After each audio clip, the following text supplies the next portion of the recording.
And some big names in energy gathered today to talk about climate change in the context of the G20. Among them, Dr. Mahendra Pachauri, chair of the IPCC, the Intergovernmental Panel on Climate Change, UN Foundation President Tim Wirth, who you just heard, Center for American Progress's President John Podesta, Andrew Light with the Center for American Progress moderated that discussion, and he joins us now for a recap. Andrew, thanks for coming over. Thank you, Susan. Was it a productive discussion? I thought it was a great discussion.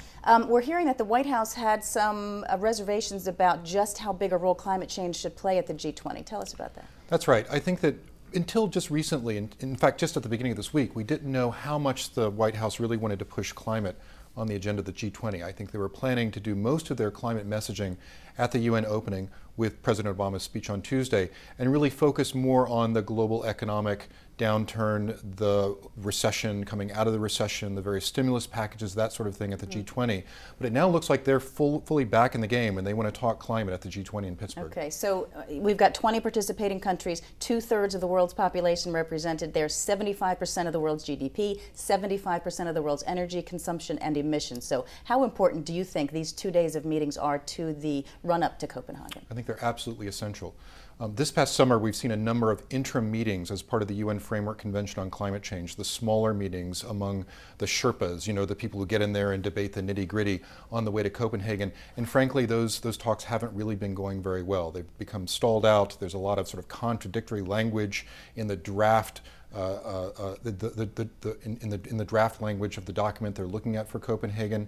And so what we really are looking for is these meetings along the way where fewer numbers of countries can get together, talk face to face, make the important bilateral agreements about technology sharing, the different kinds of things that are going to ensure, hopefully, success at Copenhagen. The G20 is essential for that, as well as the Major Economies Forum, which is actually meeting today in Washington. Okay, so yeah, right. This G20 is not connected to a Major Economies Forum. That's why I was going to ask you. Process. I mean, you guys are hopeful that you're trying to raise the profile of climate change and investing in clean energy technologies issues at the G20. That's right. But these finance ministers have a lot going on just with the global economy. So how did you address that in your discussion today? Well, they do have a lot going on, but you also have to think about it this way. They're absolutely essential. The UN Framework Convention, the big meeting in Copenhagen, is dominated by the environment ministers. But the environment ministers can only do really so much. I mean, it's really the guys who control the checkbooks, the men and women who control the checkbooks at the various countries in the world, who really have to sign off to give an approval for any agreement of this size. So it's essential that you engage them.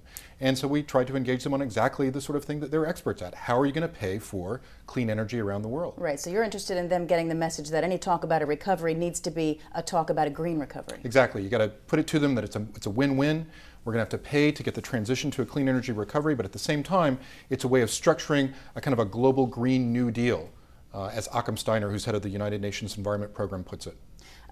Were you pleased with the results, with the progress made at the July G8 summit in London, where I guess was the main agreement, the main solid achievement there was the 2%, you know, the limit of 2% rise in global 2%, exactly right. You know, we're not going to go on a pathway that gets us over a 2 degree C rise in temperature. I think that was a major, that was the best part of it.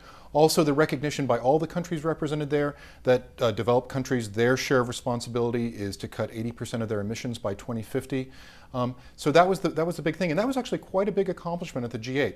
But it's also there at the G8 where President Obama and the other leaders directed their finance ministers to prepare a series of documents to be presented at the end of next week in Pittsburgh on how we're going to pay for all this. Okay, so another thing that happened at that G8 was an agreement to establish, and they said at the earliest possible date, a peak year after which overall global emissions need to start falling. So is that something that will be decided by next week, or? Well, I think there'll be continued. This is like agreeing to agree. Exactly right. There'll be continued discussions there.